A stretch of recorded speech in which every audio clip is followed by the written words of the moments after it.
Hello, नमस्कार, welcome to रूबरू with अनु. रूबरू विथ अनूमध्ये मी अनुश्री आज तुमच्यासाठी घेऊन आली आहे पुन्हा एकदा एक महत्त्वाचा विषय, तो म्हणजे डायबिटीस. हो, अत्यंत महत्त्वाचा विषय. आणि तुम्हाला सगळ्यांना माहितीच आहे आता की भारत कशा प्रकारे डायबिटीसचं कॅपिटल बनलं आहे. अनफॉर्च्युनेट आहे. का आहे, त्याच्यामागची कारणं काय, त्याच्यावरती आता सायंटिफिक रिसर्च नेमका काय होतो आहे, नवीन औषधं काय येत आहेत आणि लोक कशा प्रकारे त्याच्याकडे बघत आहेत, डॉक्टरांचा किंवा मेडिसिनचा त्याच्याकडे बघण्याचा ॲप्रोच काय आहे, आणि एकूणच लाईफस्टाईल डिसऑर्डरकडनं हा आणखीन पुढे कुठेतरी जाताना दिसतोय का डायबिटीस. तर त्या अनुषंगाने आपण ही सगळी चर्चा आज रूबरू विथ अनूमध्ये करणार आहोत. आणि या सगळ्या विषयावरती आपल्याला मार्गदर्शन करण्याकरता आज आपल्यासोबत असणार आहेत ते म्हणजे डॉक्टर स्नेहल तन्ना. ते स्वतः डायबिटॉलॉजिस्ट आहेत आणि गेल्या 25 वर्षांपासून या संपूर्ण क्षेत्रांमध्ये डॉक्टरांचा अनुभव देखील आहे. आपण थेट डॉक्टरांकडे जाऊया आणि आपल्या आजच्या रूबरूला सुरुवात करूया. तर डॉक्टर, मी जसं म्हटलं की अत्यंत महत्त्वाचा विषय डायबिटीस.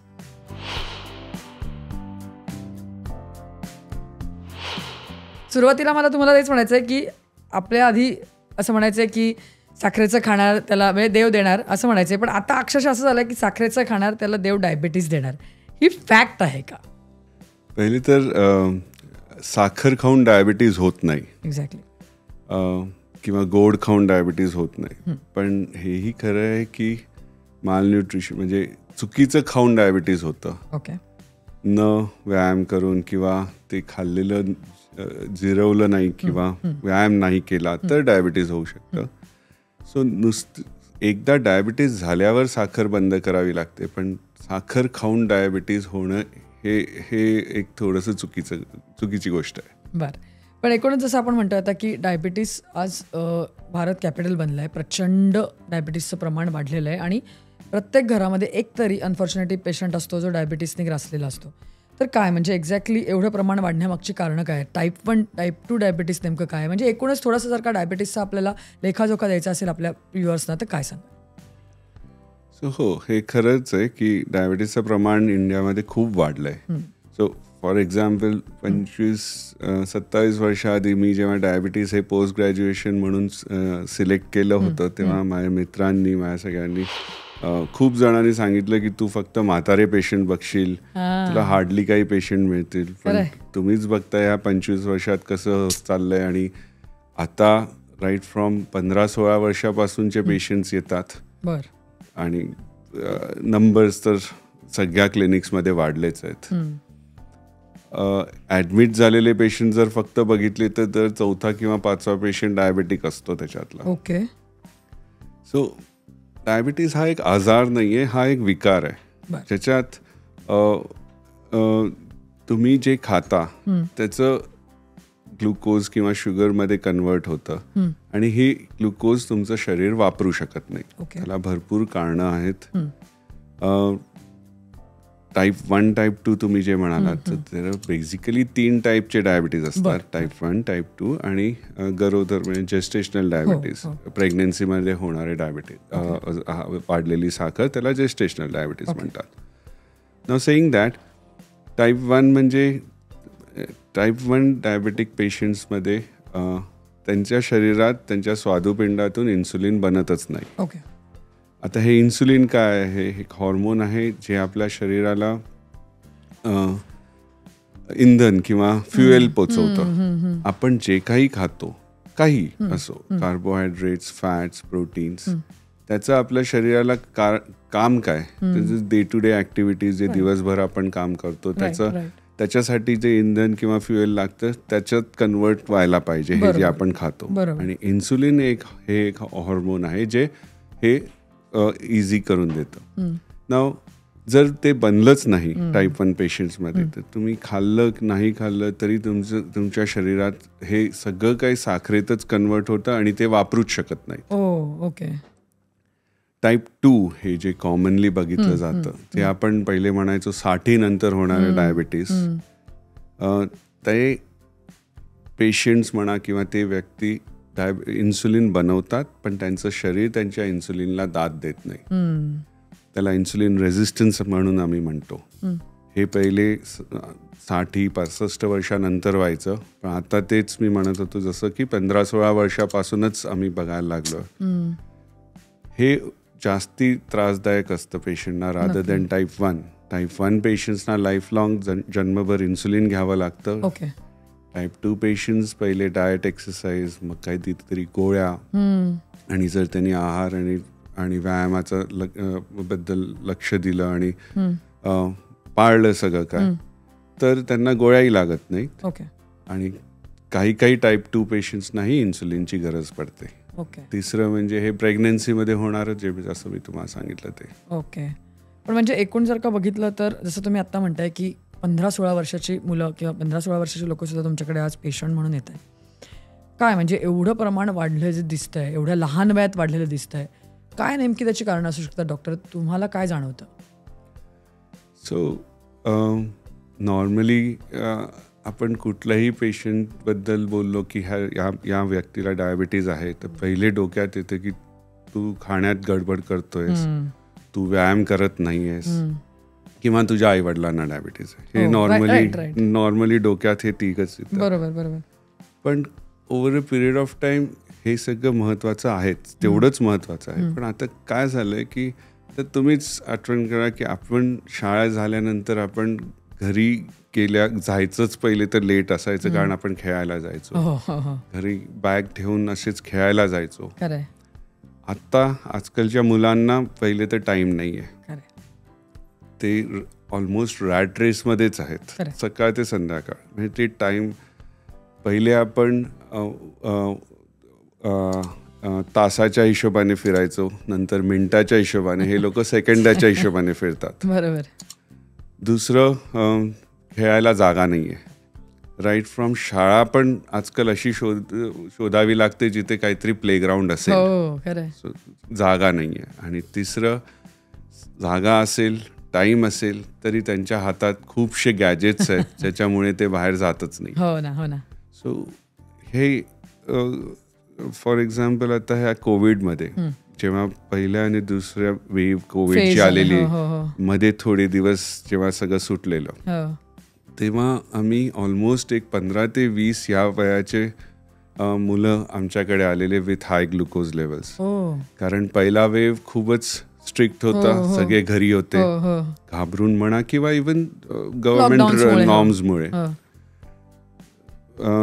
घरी फूड यायचं, जेवण यायचं आणि सगळंच यायचं, कोल्ड्रिंक्स पासून सगळं घरी पोचायचं, खाली उतरायचेच नाहीत. दिवसभर टीव्ही किंवा मोबाईल किंवा काहीतरी गॅजेट्स असायचे.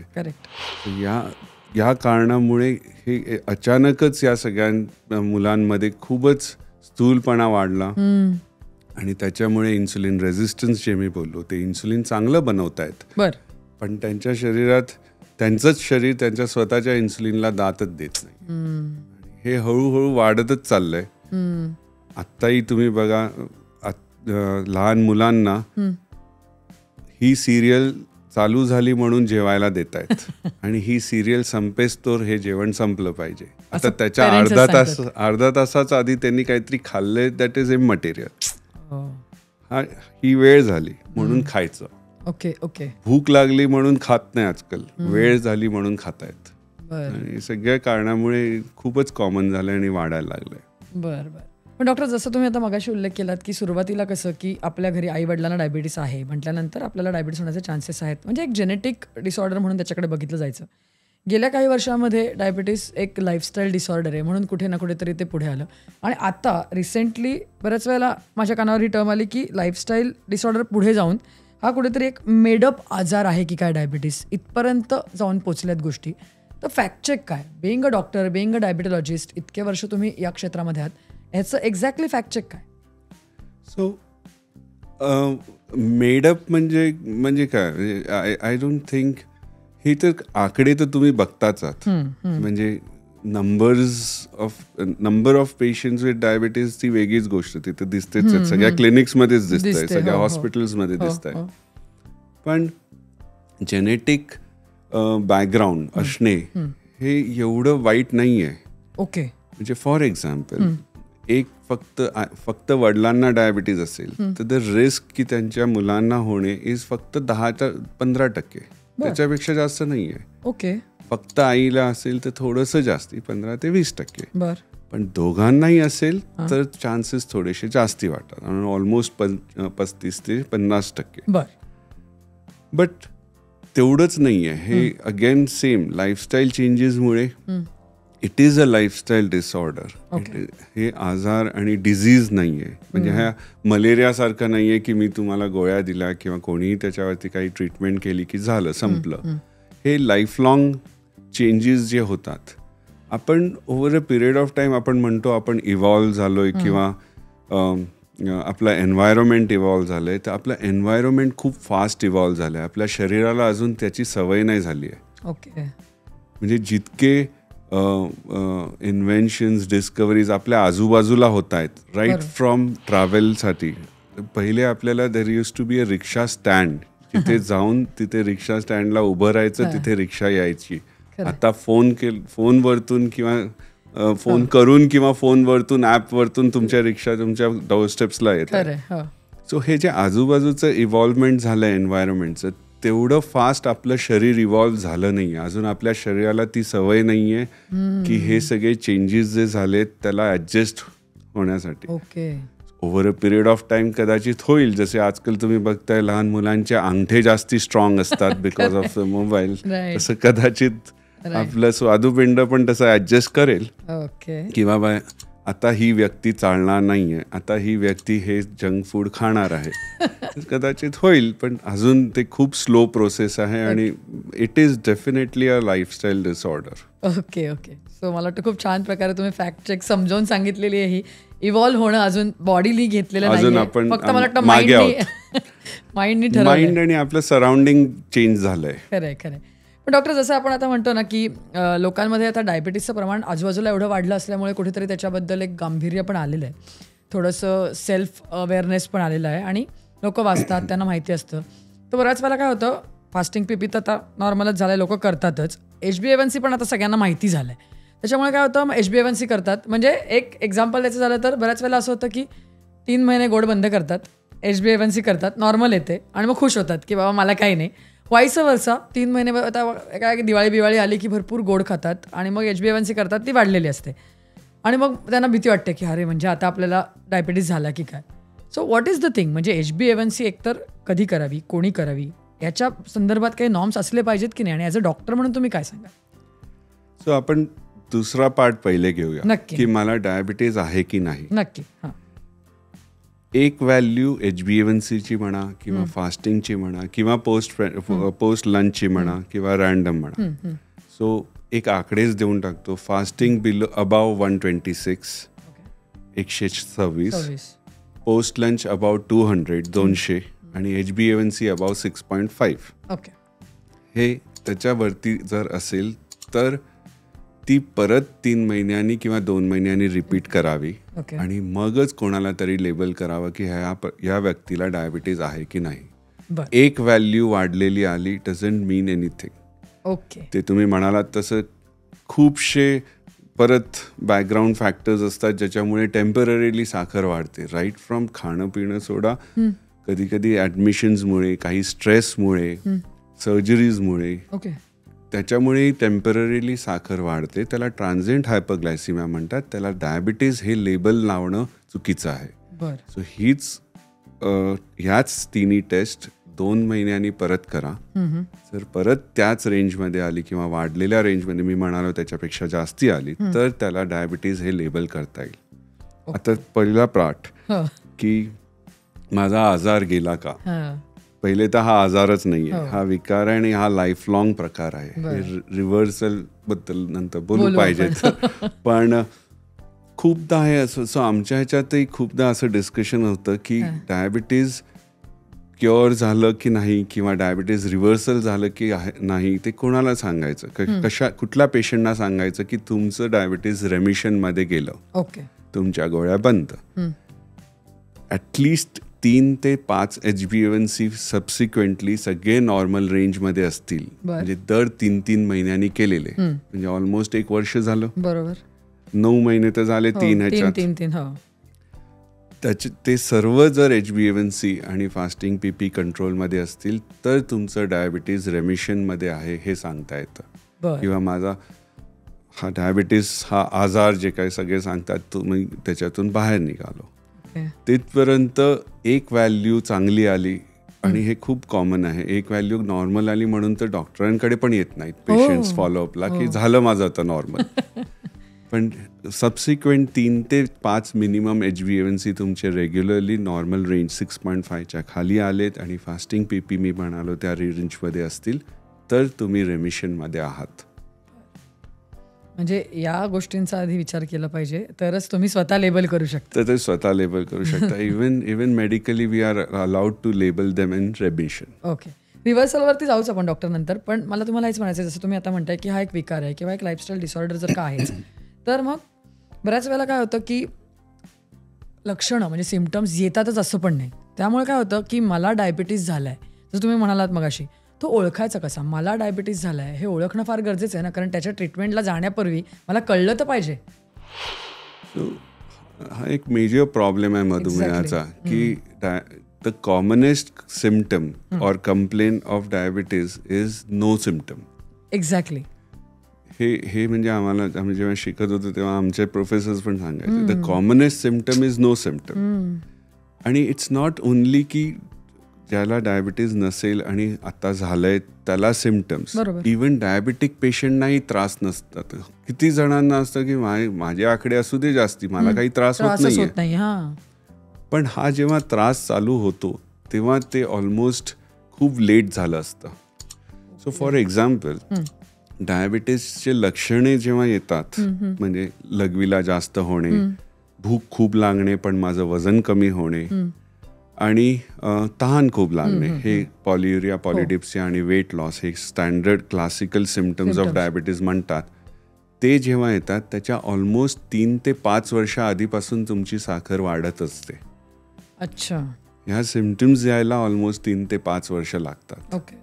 आणि एकदा तुम्ही त्याच्यावरती ट्रीटमेंट चालू केली की नंतरही हे सिम्पटम्स जातात पण दुसरे काहीच कंप्लेन्स होत नाहीत आणि म्हणून पेशंट्स म्हणतात की माझा काही त्रास नाही तर कशाला मी ह्याच्यावरती लक्ष देऊ. सो तुम्हाला खूप आधीपासून स्वतःला हे करायला पाहिजे किंवा almost pre diabetic patient are the म्हणजे there are almost 50% of Indian population, म्हणजे not 50% of the population, 50% of diabetic Indian population ना are in a pre diabetic state. तर तुम्ही समजा म्हणालात की समजा असे 1000 पेशंट डायबिटीसचे, तर दुसरे 1000 रेडी आहेत जे प्री डायबिटिक स्टेटमध्ये आहेत ज्यांना माहिती नाही की मला काही माझी साखर हळूहळू वाढते. Huge number. म्हणून तेही आजकाल कमी व्हायला लागलेत कारण तुम्ही एम्प्लॉयमेंटला गेलात, तुम्ही इन्शुरन्सला गेलात, मेडिक्लेमला गेलात किंवा खूपशे कॅम्प्स होतात आणि जिथे जिथे तुमची ब्लड चेक होऊन जाते म्हणून मग लक्षात येतं अरे थोडीशी वाढलेली आहे. पण हे पहिले नसायचं. आता हळूहळू प्री डायबेटिक कमी व्हायला लागले. आता फॉर एक्झाम्पल तुम्ही आपल्या इंडियाचे वेगवेगळे स्टेट्स बघितले तर सध्या उत्तर प्रदेश साईडला सर्वात कमी डायबेटिक पेशंट आहेत. ओके. बाकीचे महाराष्ट्र, गुजरात म्हणा, केरला म्हणा, केरलामध्ये हायेस्ट आहेत. अच्छा. पण तुम्ही जर उलट बघितलं की प्री डायबेटिक किती आहेत तर उत्तर प्रदेशमध्ये मॅक्सिमम आहेत.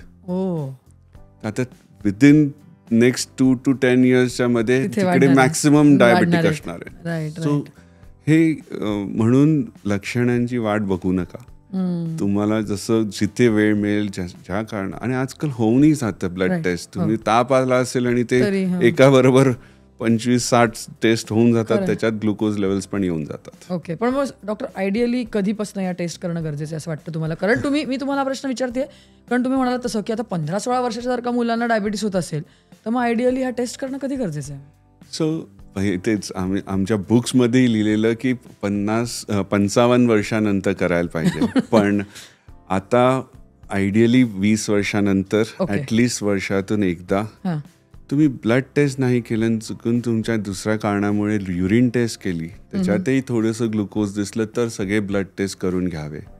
नाही तर तुम्ही एम्प्लॉयमेंटला जाल किंवा कुठेही काही कारणासाठी तुम्ही तुमचे इन्शुरन्स किंवा मेडिक्लेम्स आणि ते सगळं करायला गेलात की तुमची टेस्ट होऊनच जाते.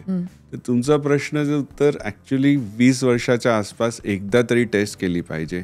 जर तुम्हाला फॅमिली हिस्ट्री ऑफ डायबिटीज आहे, जर तुमचं वजन थोडंसं जास्ती आहे, जर तुमचं लाईफस्टाईल तुम्हाला आता आजकाल ॲज यू नो सगळेच गुगल करतात आणि त्यांनाही माहिती आहे की माझी लाईफस्टाईल चुकीची आहे, पण मला काही करायचं नाही, त्या लाईफस्टाईलला हात लावायचा नाही आहे, ठीक आहे, पण चेक तर करून घे. ओके. सो एवढ्या कमी वयाकडे हा विकार आलेला आहे. 55 पासून हे 25 वर्षातच झालंय. हो, लास्ट एवढ्या कमी वेळामध्ये एवढ्या कमी ह्याच्यात आलेलं आहे. हे खूप खरं अनफॉर्च्युनेट आहे आणि इंडियासारख्या ह्याच्यामध्ये खूपच अनफॉर्च्युनेट आहे. पण डॉक्टर, मला म्हणूनच तुम्हाला विचारायचं आहे की कसं आहे ना, आता आपल्या आजी आजोबांची पिढी बघितली जर का, तर ते लोक कुठे जिमला जात होते, ते लोक कुठे अशा प्रकारचे फॅन्सी डाएट्स करत होते.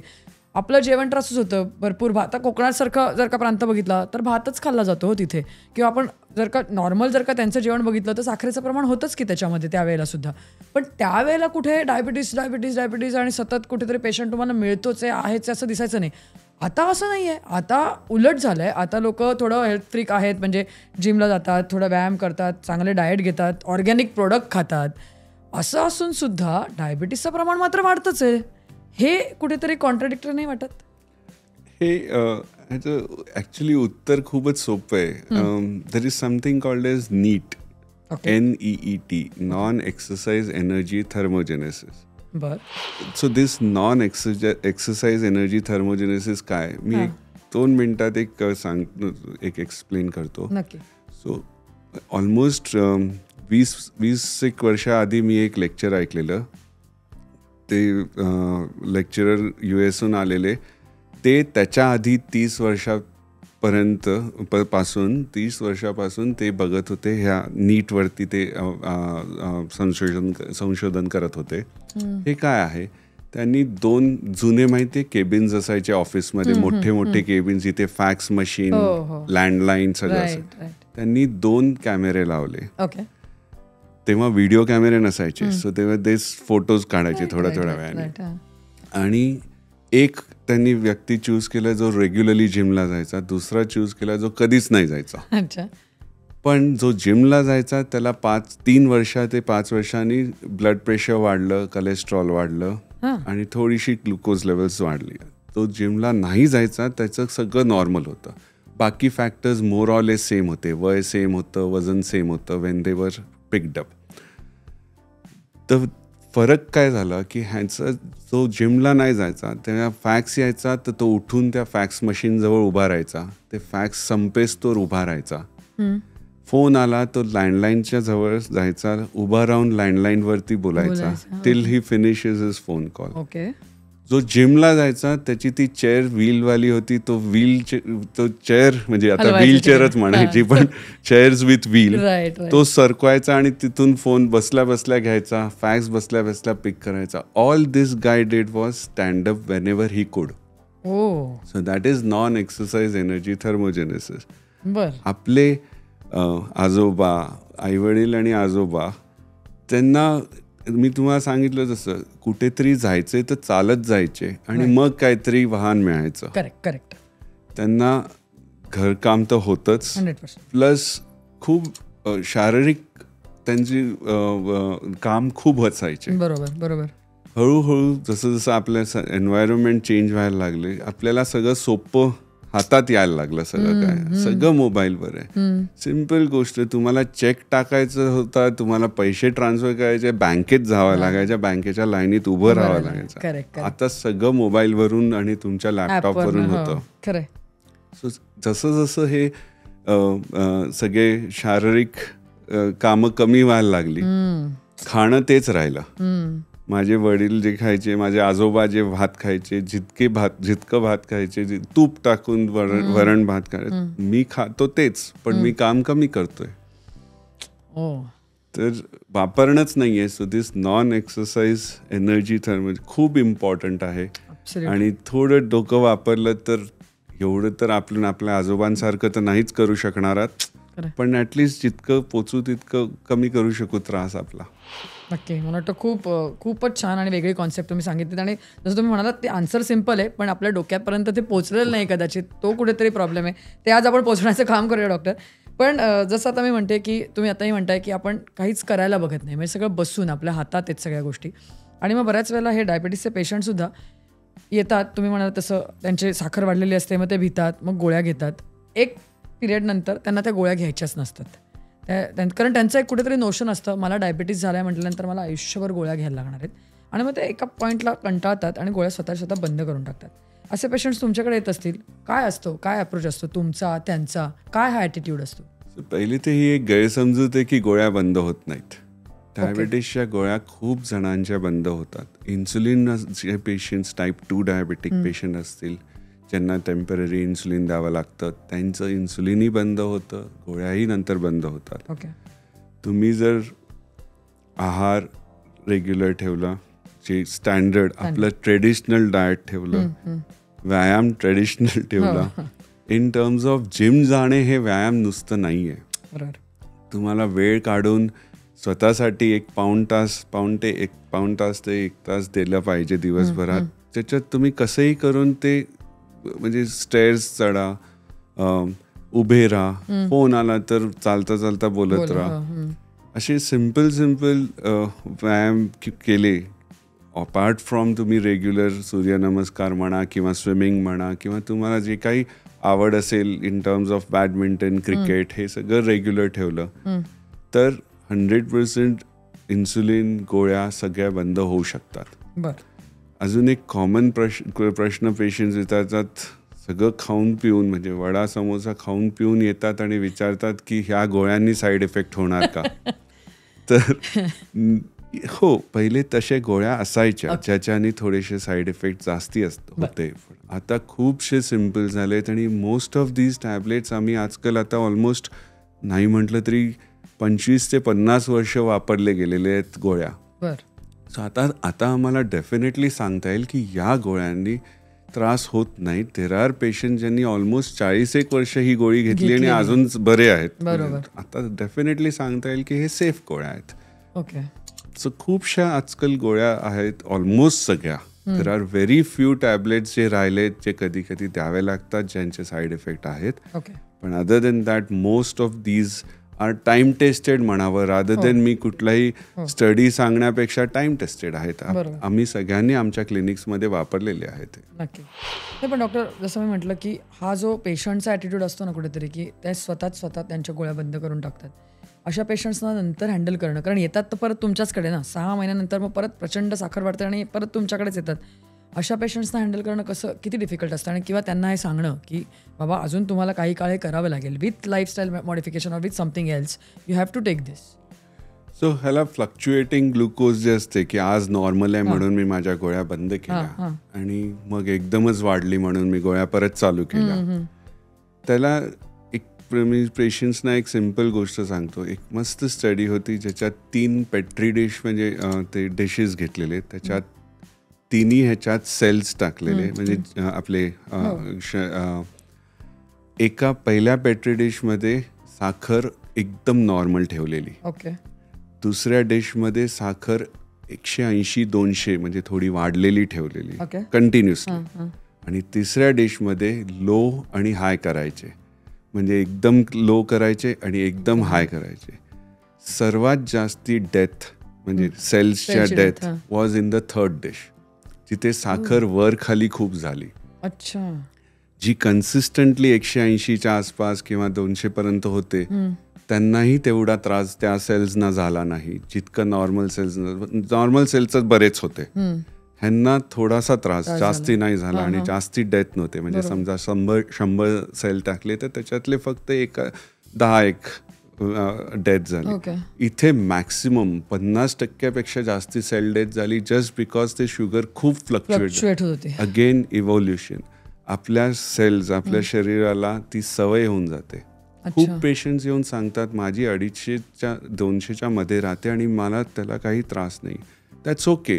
आता तुमचं वय समजा 65-70 आहे आणि तुम्ही या रेंजमध्ये एवढे वर्ष काढले आहेत, बरोबर. आता मी त्यांना सांगावं की आता तुम्ही कमी करा हे चुकीचं आहे. त्यांना ती रेंज त्यांच्यासाठी त्यांचं बॉडी ॲडप्ट झालंय. बट हे लो आणि हाय जे करणारे आहेत त्यांना इतका त्रास होतो पुढे जाऊन कॉम्प्लिकेशन वाईज की मग शुगर कंट्रोल करणं तर वेगळी गोष्ट, पण त्यांना ते कॉम्प्लिकेशन्स मॅनेज करणं खूप खूप त्रासदायक होतं. नक्की.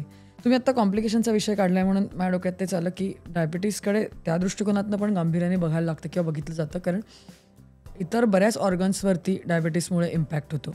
म्हणजे आपण अगदी जर का रेटिनोपॅथीसुद्धा असेल किंवा अगदी लार्ज याच्यामध्ये विचार केला जर का, तर डायबेटिक फूडचे पेशंटसुद्धा तुम्ही बघत असाल आता. तर मग काय म्हणजे कॉम्प्लिकेशन्सच्या लेवलवरती डायबिटीस किती गंभीर स्वरूपाचा हार्म तुमच्या बॉडीला ओव्हरऑल देऊ शकतो? सो आता 25 वर्ष जे काय माझे प्रॅक्टिस झाले तेव्हा खूप चेंजेस ह्या 25 वर्षात झालेत. पहिले कसं असायचं, डायबेटिक पेशंट क्लिनिकमध्ये आलं तर एकच फोकस ग्लुकोज कंट्रोल करणं. एक्झॅक्टली. ते करून पाठवून दे, झालं. हळूहळू डायबिटीज पेशंट आला तर त्याचं कोलेस्ट्रॉल बघून घ्या. ओके. कारण ते वाढायला लागलेलं आणि जसे जसे कोलेस्ट्रॉलचे रिपोर्ट्स करायला लागले, मी 25 वर्षाआधी आम्हाला लिपिड प्रोफाईल करण्यासाठी आम्हाला देर वर ओनली फ्यू लॅब्स जिथे आम्हाला पाठवायला लागायचं. It wasn't very common test. मग कोलेस्ट्रॉल आम्ही कंट्रोल करायला लागलो. मग किडनीचे रिपोर्ट्स यायला लागले. किडनीचे रिपोर्ट्स, मग आता डायबिटीज पेशंटमध्ये डायबिटीज बघा, कोलेस्ट्रॉल बघा, किडनी बघा. मग डोळे अचानक वाटायला लागलं की डायबिटीसचा डोळ्यांवर पण खूप परिणाम पडतो. मग डोळे तपासायचे. मग आले तुमचं लिव्हर, आजकाल फॅटी लिव्हर. सो मग ते त्याचे टेस्ट आता. आणि लास्ट बट सर्वात महत्त्वाचं डायबेटिक पाय, ही एक गोष्ट आहे जिथे न कोणी बघितलं गेलंय, कारण सर्वात लांब आहेत आपल्या डोळ्यांपासून, पण तेच आपल्या हृदय आणि मेंदूपासून पण लांब आहेत. म्हणून सर्वात कमी रक्त तिथे पोचतं, सर्वात कमी मज्जातंतूंचं सेन्सेशन तिथे आहे. बरोबर. आणि डायबिटीजमुळे पायांचे विकार वाढायला लागलेत. तर आता डायबेटिक पेशंट हा नुसता ग्लुकोज कंट्रोलसाठी बघितला जात नाही. हे सर्व बघितलं जातं आणि ह्या सगळ्यांचं महत्त्व तेवढंच आहे. जसे जसे आपले डायबेटिक पेशंट आता कार्डिओलॉजिस्ट आपले खूप छान झालेत, म्हणून आपले डायबेटिक पेशंट डायबिटीस ग्लुकोजमुळे मरत नाही, हार्ट किंवा किडनीमुळे त्रास होतो. तर आपले कार्डिओलॉजिस्ट खूप छान झालेत with angios, with blood test, with stress test, सगळं काय प्रिव्हेंट करू शकतो. सो आपले डायबेटिक पेशंट जास्ती जगायला लागलेत. पण हेच पेशंट सगळे थ्रू आउट देअर लाईफ, म्हणजे ते डायबेटिक लाईफच्या मध्ये खूप ग्लुकोज लेवल्स घेऊन जगतायत. मग ते तुम्ही हार्ट वाचवलं पण बाकीच्या अवयवांना काय केलं? हे कॉम्प्लिकेशन्स हळूहळू वाढायला लागलेत. बरं. पण म्हणजे म्हणूनच कुठेतरी आज गांभीर्याने बघायला लागत आहे, कारण हे कॉम्प्लिकेशन्स वाढताना दिसत आहेत त्याच्यामुळे. पण डॉक्टर, बऱ्याच वेळेला काय होतं, म्हणजे हे सगळं कुठेतरी ओबेसिटीशी रिलेटेड असतं, जसं तुम्ही आता म्हणालात तसं, की त्यामुळे पेशंटला पण कुठेतरी असं असतं ना, मला डायबिटीस झाला आहे म्हटल्यानंतर उद्या जाऊन बीपीची गोळी लागणार, हार्ट प्रॉब्लेम होणार, माझं वजन आता वाढलेलंच आहे अजून वाढणार. म्हणजे हे सगळं हँड इन हँड खरंच आहे का? किंवा डायबिटीस झाला आहे म्हटल्यानंतर जी लोकांच्या मनात ॲक्च्युली जी भीती असते ना, एकदा डायबिटीस लागला म्हणजे बाकी सगळे आजार माझ्या मागे लागणारच, त्या सगळ्याचे औषधोपचार मला करायलाच लागणार, आणि एक ओव्हरऑल एक आजारी ॲटमॉस्फिअर होतं कुठे ना कुठेतरी, असं नाही वाटत तुम्हाला? म्हणजे असं लोकांच्या मनात असतं की मला डायबिटीस झाला आहे, so I will end up with all this diseases. हे कितपत खरं? सो पहिले जर हे डायबिटीजला आहे ना खूप असं विलन म्हणून दाखवलं जात आहे सगळीकडे. म्हणजे माणूस शिंकला तरी सांगतात डायबिटीजमुळे तू शिंकला असशील. बट हो, टू सम एक्सटेंट त्याला कॉमन सॉइल थिअरी म्हणतात. म्हणजे हे डायबिटीज हे अलोन असं सेपरेट नसतंच कधी. ओके. त्याला मेटाबॉलिक सिंड्रोम म्हणून पण म्हणतात. काही पहिले सिंड्रोम एक्स म्हणायचे, आता मेटाबॉलिक सिंड्रोम म्हणतात. जिथे कॉमन सॉइल थिअरी काय आहे की बॅकग्राऊंडमध्ये तुमचं जीन्स, ज्या आई वडिलांना काहीतरी आजार, त्याच्यावरती तुमचं एन्व्हायरमेंट राईट फ्रॉम लाईफस्टाईल, म्हणजे आहार आणि आपण जे काय बोललो ते, त्यामुळे ब्लड प्रेशर, डायबिटीज, हृदयविकार, किडनी, लिव्हर, डोळे, पाय, हे सगळ्यांना आता रक्त तर सगळीकडेच पोचतंय आणि त्याच्यात तुमची ही साखर पण सगळीकडे पोचणार आहे.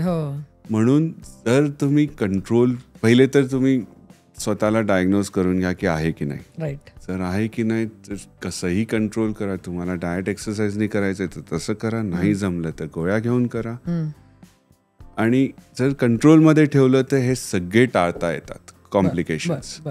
तो घाबरून जगायची गरज नाहीये, पण लक्ष देऊन जगायची गरज आहे की बाबा तुम्ही जर कंट्रोलमध्ये ठेवलं तर ह्या कशाच्याही कुठल्याही गोळ्या मागे लागणार नाहीये. नक्की नक्की. पण गोळ्या मागे लागणार नाहीत असं म्हणताना आज बरेचसे लोक जे मार्केटमध्ये ज्या गोळ्या येत आहेत त्या तुमच्याकडे किती डिमांड करतायत हा माझा प्रश्न आहे. आता ऑझम्पिक असेल किंवा हे मॉन्जेरो असेल, आता हे विगोवीपर्यंत या गोळ्या आलेल्या आहेत. डॉक्टर मला सांगा, या सगळ्या गोळ्या घेऊन डायबिटीस रिव्हर्सल होणार आहे? हे सगळे तुम्ही जे काय म्हणाले ते इंजेक्शन्स किंवा गोळ्या आहेत सेमाग्लोटाईडचे, ते ओबेसिटी किंवा वजन कमी करण्यासाठी इंडिकेटेड आहेत. येस, ओबेसिटी तेवढंच वाढतंय, स्थूलपणा आणि ओबेसिटी तेवढंच वाढतंय जसं बाकीचे आजार वाढत आहेत. Correct.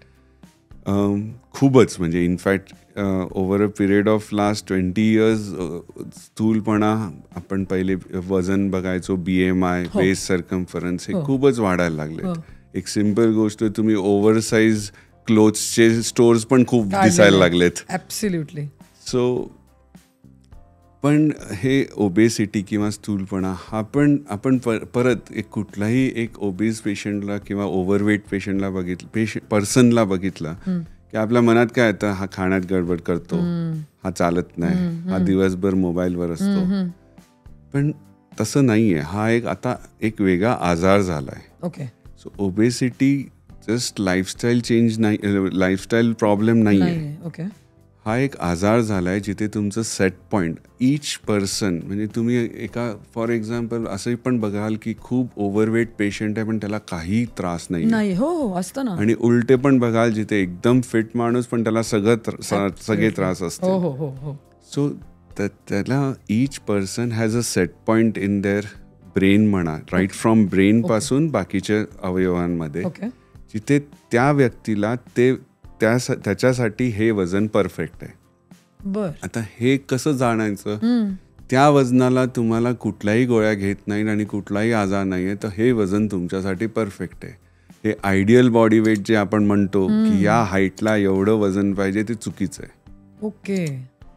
BMI, ideal body weight, it म्हणजे चुकीचं, म्हणजे it gives you a rough मापदंड देतं, that's all. It doesn't mean की ह्याचं ओव्हरवेट आहे म्हणजे हाला सगळं त्रास आहे. आता जेव्हा तुम्ही हे बॅकग्राऊंडमध्ये लक्षात ठेवता तेव्हा हे सगळे नवीन जे ड्रग्ज झालेत फॉर ओबेसिटी, त्याचं फक्त तुम्ही कॉस्मॅटिक पर्पजसाठी यूज करणं हे चुकीचं आहे. जर तुम्हाला या वजनाला हे आजार चालू झालेत किंवा होण्याचे चान्सेस वाढले आहेत, तर तुम्ही ओबेसिटी ट्रीट केली आणि विथ ऑल द थिंग्स, पहिले तुम्ही डाएट, एक्सरसाइज, पाहिजे कुठलेही मेडिसिन्स घ्या, त्याच्यात सगळ्या मेडिसिनच्या इन्सर्ट्समध्ये लिहिलं आहे की use this after diet and exercise. तर पहिले ते केलं असेल आणि नंतर तुम्ही जर ह्या वजनाला हे त्रास झालेत म्हणून मी वजन कंट्रोल करण्यासाठी ह्याचा वापर करतो, then it becomes really an important tool ज्याला आपण पेशंटला हेल्प करू शकतो. पण नुसतं कॉस्मेटिक पर्पजसाठी तुम्ही जर हे वापरत असाल तर हे चुकीचं आहे, कारण प्रोबॅबली तुमच्या सेट पॉइंट किंवा तुमच्या नेचरनी तुमच्यासाठी तुम्हाला हे वजन दिलंय. It is not only fat but also your bone mass, your bone weight म्हणतात, आणि जेनेटिक बॅकग्राऊंड. म्हणजे तुझे आई वडील असेच होते तर तू तसंच दिसणार आहेस. You can't change that part. पण म्हणजे कधी घ्यायचं आणि कोणी घ्यायचं, मला वाटतं until unless you have a complication or you have a tendency to develop one of these complications like diabetes, blood pressure किंवा काही म्हणा, तर definitely you should first take care of your diet, exercise, then with some medical help see whether you require these help of these medications and then only take it. हे एवढं straight forward नाहीये की माझं वजन जास्त आहे, मी आज हे चालू करीन घ्यायला. It has to be medically supervise. कारण आजकाल तुम्ही पॅकेजेस पण बघताय ज्याच्यात वेट लॉस पॅकेजेसमध्ये हे लोक इन्क्लूड पण करतात. बट त्याला स्क्रीनिंग प्रोसेस असतो, त्याला इंडिकेशन्स म्हणतो आम्ही, ते असतात, क्रायटेरिया असतो की तुम्ही या क्रायटेरियामध्ये फिट झालात तर तुम्हाला हे गरज आहे, घ्या नका घेऊ. आणि जर या क्रायटेरियामध्ये नाही फिट होत तर तुम्ही घेऊ नका. नक्कीच. मला वाटतं हेच आपल्या प्रेक्षकांना मला याच्यातनं सांगायचं होतं, की कारण आज त्याचं प्रमाण इतकं वाढलं आहे. लोकं लिटरली मी म्हटलं असं, डॉक्टर मला द्या प्रिस्क्राईब करून ही गोळी असं म्हणता येईल इथपर्यंत त्याचं फॅड झालं आहे. आणि विच इज म्हणजे मला वाटतं कुठेतरी डेंजरस पण असू शकतं हे तुमच्या लाईफच्या पुढच्या टप्प्यांमध्ये. त्यामुळे त्याचा विचार करणं गरजेचं आहे. एक हा वर्ग असतो ज्यांना ह्या अशा गोळ्या घ्यायच्या असतात आणि ते येतात आणि प्रिस्क्राईब करून गोळ्या घेतात. दुसरा असा वर्ग असतो त्यांना गोळ्या नसतातच घ्यायच्या आणि मग ते ना, आज मला ह्यांनी शेजारच्यानी हा उपाय सांगितला आहे डायबिटीससाठी, तो मी करून बघितला. मला असं वाटतंय की बरं वाटतंय त्याने, तर कशाला गोळ्या घ्यायचा, असा पण खूप मोठा वर्ग आहे डॉक्टर. तर मग हे पेशंट्स जास्त गंभीर होऊ शकतात का नंतर, की ज्यांना जे काहीही ट्रीटमेंट अशी न घेता काहीतरी पॅरलच उपाय करत बसतात, घरगुती उपाय. फॉर एक्झाम्पल काहीतरी चूर्ण दिलं आहे, काहीतरी हे दिलं आहे, असे उपाय करतात आणि त्याच्यावरतीच अवलंबून राहतात. हे कितपत योग्य आहे पण मग डायबिटीसच्या बाबतीत? सो घरगुती उपाय जेव्हा तुम्ही म्हणता ते खूपशे सिम्पल पण उपाय असतात जे चांगले आहेत. अळशी खा किंवा ते तुम्ही बनवलेलं असेल, म्हणजे घरी तुमच्या समोर तुम्ही जे काही खाता किंवा बनवता आणि तुम्ही नंतर त्याचा प्रयोग करता, ओके, दॅट्स ओके. कोणीतरी पुडी दिली आहे, त्याच्यात काय टाकलंय ते माहित नाही, किती टाकलंय ते माहित नाही, त्याचा कम्प्लिटली हा निषेध आहे, म्हणजे नाहीच. आता घरगुती उपाय ऑल्सो इन्क्लूड्स फास्टिंग करतात, इंटरमिटंट फास्टिंग.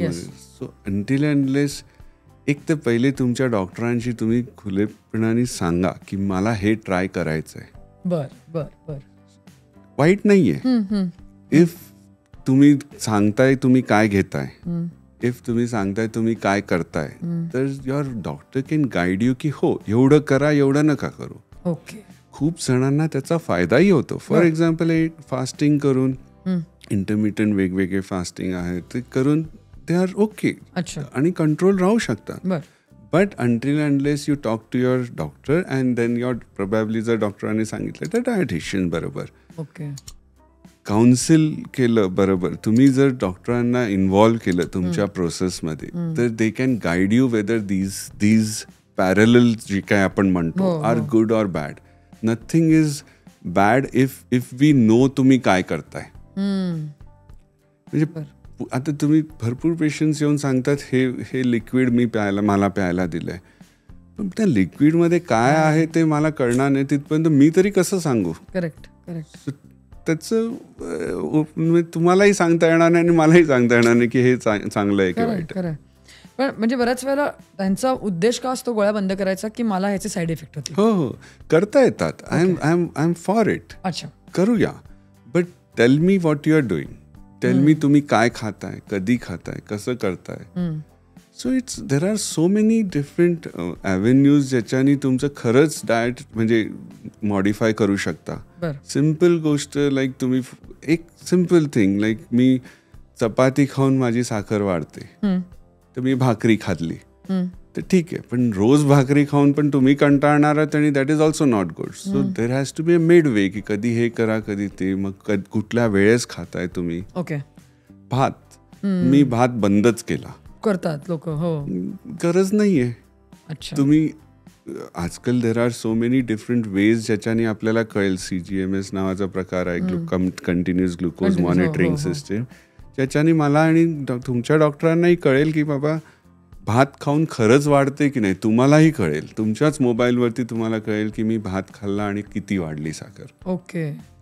तर सगळं करू शकता घरगुती उपाय. तुम्हाला जर गोळ्या टाळायच्या असतील तर टाळू शकता, but get your doctor involved in it, get your dietitian, get your counsellor involved in it, so that तुम्ही डिस्कस करून हे खूपशा गोळ्या कमी करू शकतो. बरं. म्हणजे असं नाहीये, म्हणजे तुम्ही म्हणताय की डायबिटीस आहे म्हटल्यानंतर आयुष्यावर गोळ्याच घ्यायच्या आहेत. नाही, ते तर कम्प्लिटली एक मिथ आहे आणि चुकीची गोष्ट आहे. किती जणांच्या गोळ्या बंद होतात. ओके. हे सांगत नाहीत प्रोबॅबली. हे का नाही सांगत मला कळत नाही. पेशंट्स उलट सांगतात की माझ्या गोळ्या वाढल्या चालल्या, पण कोणी असं सांगत नाहीत की माझ्या बंद झाल्या. खरंय. नाही, पण त्याच मुद्द्यावरून म्हणून आपण जो मगाशी विषय सोडला होता अर्धवट, की डायबिटीस रिव्हर्सल खरंच पॉसिबल आहे का आणि होतो का, याविषयी काय मग? सो रिव्हर्सल हा प्रकार ही टर्मिनॉलॉजी चुकीची आहे. ओके.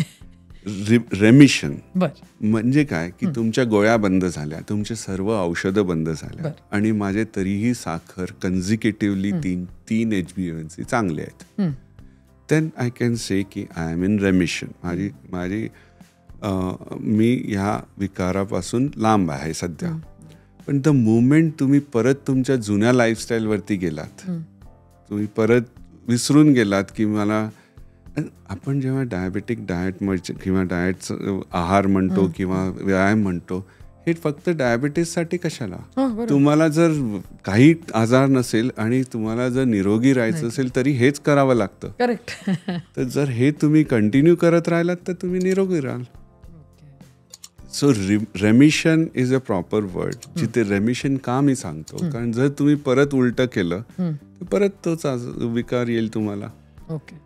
म्हणून रिव्हर्सल ही टर्मिनॉलॉजी थोडीशी चुकीची आहे. नाही, कारण काही ठिकाणी म्हणजे स्वतः मी असं बघितलेलं पण आहे की डायबिटीस रिव्हर्सल हे प्रूव्ह करून देण्यासाठी त्या डायबिटीस झालेल्या पेशंटना जे आता बरे झालेत त्यांना एकाच वेळेला बऱ्याच प्रमाणात साखरेचं किंवा गोड दिलं जातं आणि त्याच्यानंतर त्यांची टेस्ट करून ते प्रूव्ह केलं जातं की नाव यू आर डायबिटीस फ्री. हां, सो एकाच व्हॅल्यू करता येईल असं. अच्छा, त्याच्यात काय मोठं आहे? म्हणजे तुम्ही आणि मी पण, आता आज समजा आपलं काहीतरी, माझा बर्थडे आणि मी खूप असं गोड, मला केक सगळ्यांनी दिला आणि खायला घातला, तर उद्या माझी साखर वाढलेली राहील. आता उलट उद्या मला वेळच नाही मिळाला आणि मी दिवसभर खाल्लंच नाही तर माझी साखर कमी होईल. एक व्हॅल्यू तुम्ही कोणाला तरी गोड देऊन तरी दाखवू शकता की नाही वाढली, डझंट मीन की त्याचं डायबिटीज रिव्हर्स झालं. तुम्ही हीच गोष्ट तुम्ही दर आठवड्याला करत राहा आणि मग चेक करून दाखवा. एकदा करून ते पॉसिबल आहे. परत तुम्ही हेच तेवढंच गोड जे काही देताय साखर रोज द्या ना आणि 7 दिवसांनी बघा. Okay.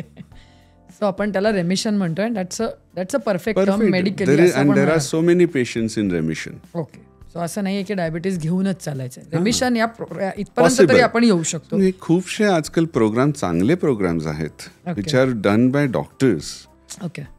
and they do well, that's okay. But काय असतं की आजकालच्या ताणतणाव, टायमिंग, परिस्थिती, टायमिंग, आहार इझिली पॉसिबल नाही की तेच चालू ठेवणे. म्हणून मग थोडे महिन्यानंतर परत ती थोडीशी साखर वाढलेली असते. डॉक्टर, बऱ्याच वेळा डायबिटीस पेशंट चा जो संबंध येतो मेनली तो कुठेतरी जेवणाशी, आहाराशी येतो बऱ्याच वेळेला, आणि त्याच्यामध्ये पण बरेच मिथ्स असतात डायबिटीस झालाय म्हटल्यानंतर. सगळ्यात पहिले तर मला वाटतं तुमच्याकडे येत असतील पेशंट, डॉक्टर मला आंबा खायला खूप आवडतो आणि आता तुम्ही मला आंबा बंद करायला सांगणार. तर त्या दृष्टिकोनात म्हणजे अशी मला स्पेसिफिकली तुम्हाला विचारायचं की खरंच फळांचा रोल कितपत असू शकतो, कुठली फळं खरंच खायला पाहिजेत किंवा खरंच अवॉइड केलेली पाहिजेत, असं आहे का? म्हणजे एक सेट पॅटर्न आहे त्याचा काही आहाराचा? जर तुमची साखर ओके टाईप कंट्रोलमध्ये असेल तर सर्व फळं खाऊ शकतात. नेचरनी आपल्याला सीझनल फळ त्याच्यासाठी दिलेत की या सीझनमध्ये हे खा. खरंय. तर सर्व फळं खाऊ शकतात. त्याला 3च नियम आहेत: कसं, कधी आणि किती. ओके. कसं म्हणजे ज्यूस नाही, तुम्ही कापून खा. ज्यांना दाताचा प्रॉब्लेम असेल छोटे तुकडे करून खा, ग्रेट करून खा, पण ज्यूस नाही. द मोमेंट तुम्ही ज्यूस केलं, गाळलं नाही तरी ती साखर इझिली ॲब्झॉर्ब होते आपण कन्झ्युम केल्या. पण फटकन राईज होते आणि म्हणून ज्यूस किंवा तसे पदार्थ नको, तुम्ही कापून खा. सो कसं, कधी, जेवताना किंवा जेवल्यानंतर लगेच फळ नको. Okay. The best time to have a fruit is in between meals.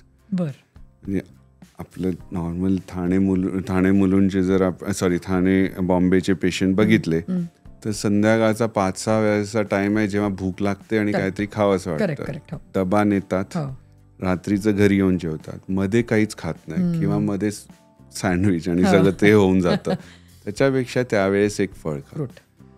आणि सो कसं, कधी आणि किती, एका वेळेस एक सर्विंग. आपलं फ्रूट बोल किंवा आईस्क्रीम बोल असतो तेवढं तुम्ही मिक्स करून खा. आपल्या स्टेशनवरती ती फ्रूट प्लेट मिळते, तेवढं मिक्स करून खा किंवा एकच फळ खा.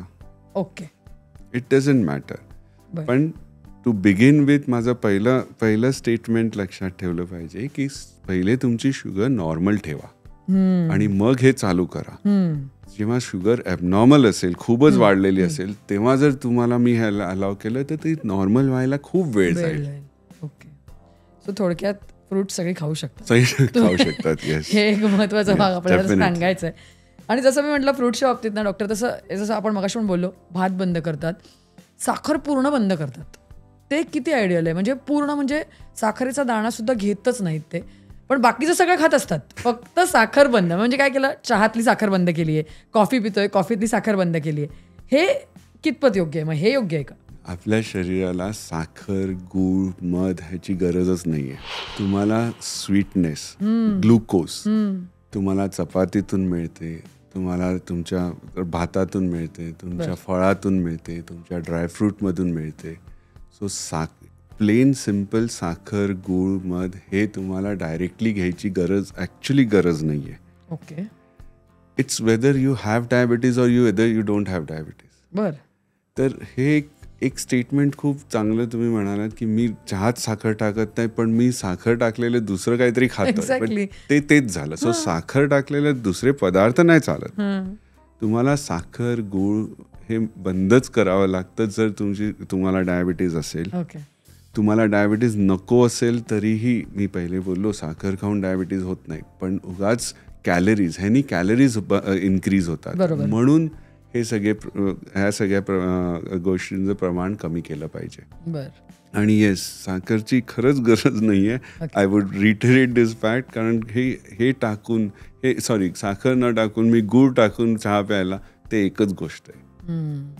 सो खजूर खा, अंजीर खा, काळा मनुका खा, केळं खा, आंबा खा, ह्याच्यातून एवढंच ग्लुकोज मिळू शकेल तुम्हाला जेवढं तुमच्या शरीराला पाहिजे. तुम्ही म्हणताय की नॅचरल वे, नॅचरल फॉर्म मध्ये जी शुगर आहे, आपण जे बनवलेली गोष्ट राईट फ्रॉम साखर, गुळ आपण बनवलेली आहे फ्रॉम शुगर, तर ती अवॉइड करायला पाहिजे. पण म्हणजे म्हणून तुम्हाला म्हटलं ना, कारण डायबिटीसच्या पेशंटचा सगळ्यात जास्त संबंध जो येतो तो डाएटशी येतो, म्हणजे पथ्य आणि अपथ्य याच्याशी येतो. त्यामुळे मला हा प्रश्न विचारायचा. आणि बऱ्याच वेळेला काय होतं, डायबिटीसचे पेशंट ना साखर वाढतीये, आपली वाढू शकते म्हणून खातच नाहीत, ते अवॉइड इटिंग. बऱ्याच वेळेला असं होतात की लंघन करूया किंवा एकदाच खाऊया. मध्ये जसं आलं होतं की दीक्षित डाएट, आता डायबिटीसचे पेशंट दीक्षित डाएट फॉलो करून पण माझा डायबिटीस बरा झालाय असे सुद्धा पेशंट तुम्ही पण बघितले असतील. तर मग काय, म्हणजे हे असे फॅन्सी डाएट करून खरंच डायबिटीस तुम्हाला घालवता येणार आहे? तुम्ही जर व्हेरी वेल नोन 2 डायटिशियन्स घेतले, I will not name them, एक म्हणेल दिवसातून 2दा खा आणि दुसरं डायटिशियन म्हणेल 2-2 तासांनी खा. अगदी बरोबर, अगदी. So there is no blanket diet. Okay. म्हणजे there are 2 kinds of people. एक व्यक्ती जो उपाशी पोटी दिवसभर राहिला तरी त्याचं कामकाज चालेल, त्याला काही त्रास होणार नाही. बरोबर बरोबर.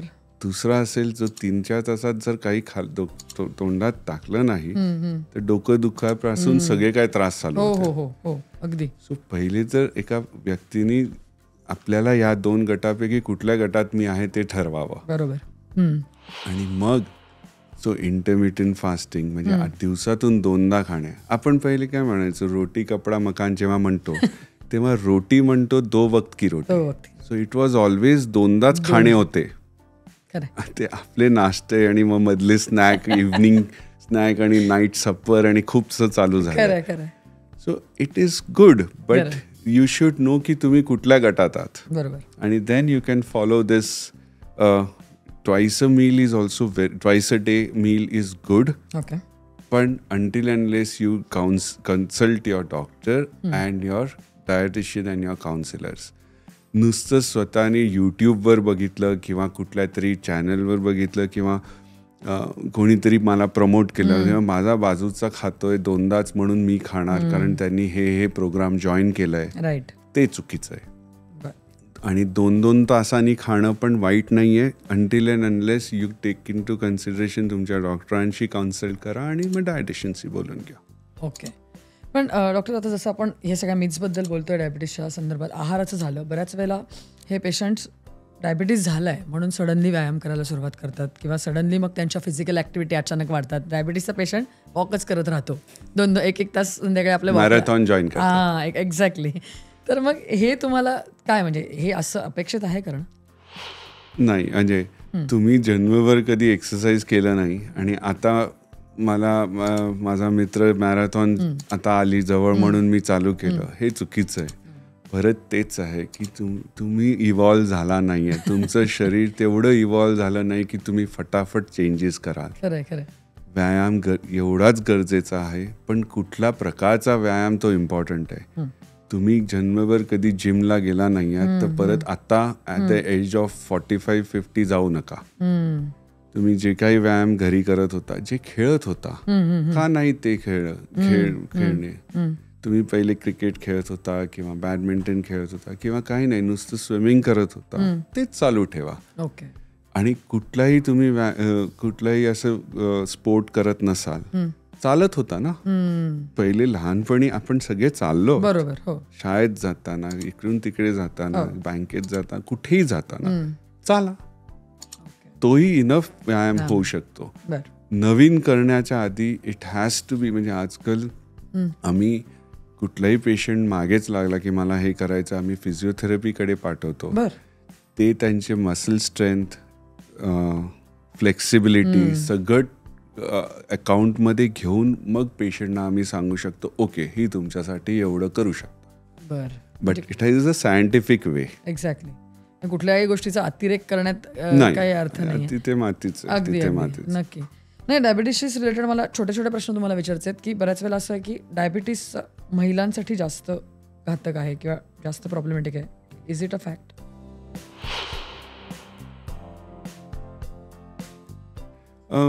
Problematic over a period of time, yes. म्हणजे एका स्त्रीनं राईट फ्रॉम जन्मापासून till she becomes old age खूपशे चेंजेस लाईफमध्ये होतात. Right from hormonal changes, psychological changes, physical changes, आणि टिल मेनोपॉजपर्यंत because of the oestrogen levels. आणि ते a female is protected from a lot of problems. Okay. The movement तिचं menopause होतं, त्याच्यानंतर हे जेव्हा ते हॉर्मोन्स चेंज उलटे होतात, त्यावेळेस she is as good as तिचं ते रिस्क फॅक्टर आम्ही म्हणतो ते खूप वाढतं, as good as a male person. तिथपर्यंत they are very well protected.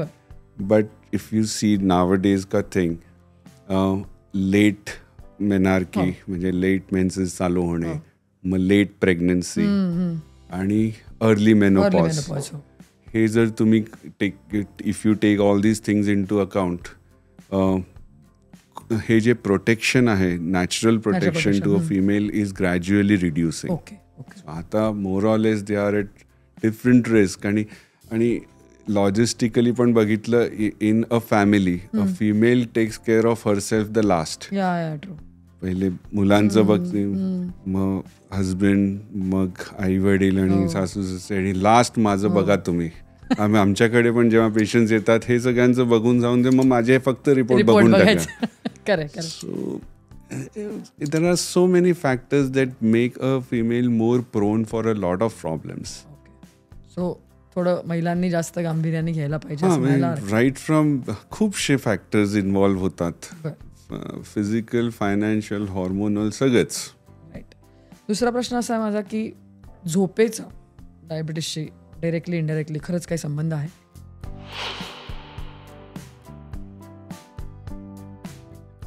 It's a stress factor. आजकाल आपण म्हणतो कुठलंही ताणतणाव, stress, may it be physical और मेंटल और psychological, reduce sleep definitely increases stress levels in your body.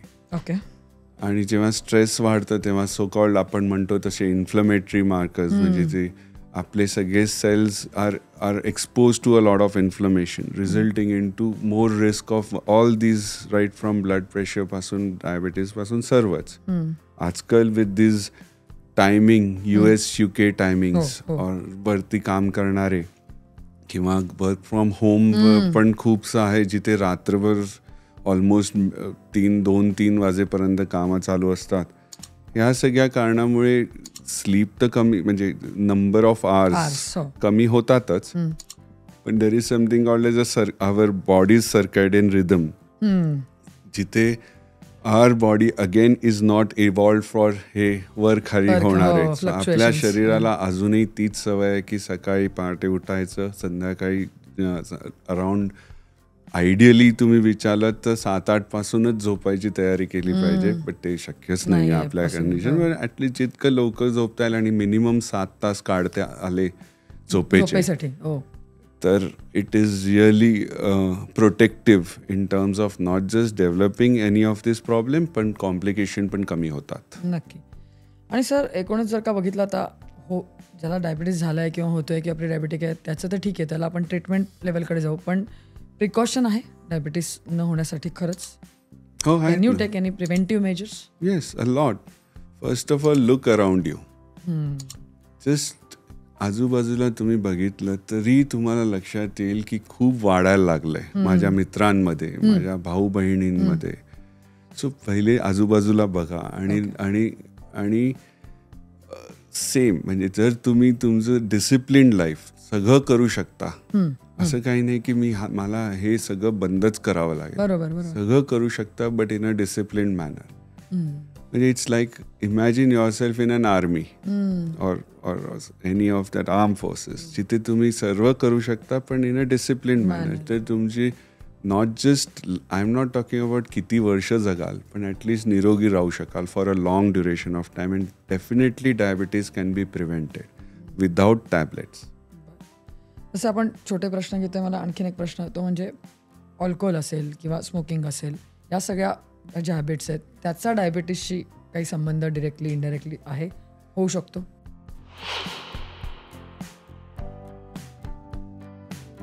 So पहिले आपण स्मोकिंग घेऊया. डायबिटीजमुळे होणारे आम्ही मायक्रो आणि मॅक्रोवॅस्क्युलर चेंजेस म्हणतात, म्हणजे छोटे रक्तवाहिन्या आणि मोठ्या रक्तवाहिन्या दोन्हीवरती परिणाम होतो. बिकॉज साखर रक्तात आहे, रक्त सगळीकडे पोचतंय. तर जे पेशंट्स स्मोकिंग किंवा टोबॅको कुठल्याही फॉर्ममध्ये कन्झ्युम करतात त्यांनाही तोच आजार, मायक्रो आणि मॅक्रोवॅस्क्युलर कॉम्प्लिकेशन होतो. आणि तुम्हाला जर डायबिटीज असेल तर तोच प्रॉब्लेम आहे. So it's like a double barrel, म्हणजे एक धक्क्याच्या जागी 2 धक्के मारतायत टुवर्ड्स दोज कॉम्प्लिकेशन्स.